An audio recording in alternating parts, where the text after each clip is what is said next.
Viewers, Tollywood film ইন্ডাস্ট্রির মুক্তি প্রতীক্ষিত আলোচিত ফিল্ম বেলা ছবিটি নির্মাণ করেছেন অনিলাভ চট্টোপাধ্যায়। সিনেমাটি প্রযোজনা করছে গ্রে মাইন্ড কমিউনিকেশন। সিনেমাটিতে ঋতুপর্ণা সেনগুপ্ত অভিনয় করছেন। ছবির গল্পে রেডিও জকি বেলার জীবনের কথা উঠে আসবে। নতুন খবর হলো, এবার সিনেমাটির ট্রেইলার প্রকাশ পেয়েছে। চলতি মাসেই প্রেক্ষাগৃহে মুক্তি পাওয়ার কথা রয়েছে ফিল্মটির। সো ভিউয়ার্স, এবার দেখে নেব আজকের সিলভার স্ক্রিনে নিউ মুভি আপডেট। আমার বাড়ির লোকরা কেউ চায় না যে আমি অল ইন্ডিয়া রেডিওতে কাজ করি। তুমি যাও বেলা। অনিলাভ চট্টোপাধ্যায় পরিচালিত কলকাতার নতুন বাংলা সিনেমা বেলা মুক্তি পেতে যাচ্ছে চলতি মাসে।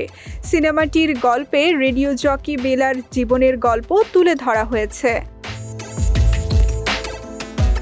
ছবির গল্পে সেকালের বেলাদের গল্পের সঙ্গে এক নতুন বেলার গল্প মিশে গেছে।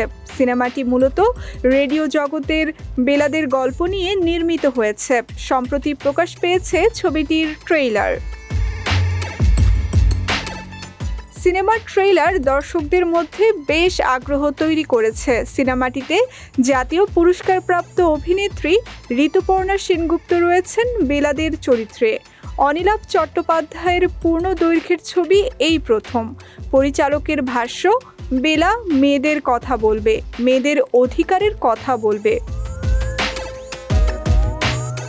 ঘরের চার দেওয়ালের মধ্যে কত স্বপ্ন ইচ্ছা চাপা পড়ে যায় তা আজও কারোর জেনে ওঠা হয়নি। রূপালী পর্দার বেলা হয়তো নতুন করে স্বপ্ন দেখাবে। পুরো গল্প জানতে হলে অপেক্ষা করতে হবে ফিল্মটি মুক্তির আগ পর্যন্ত।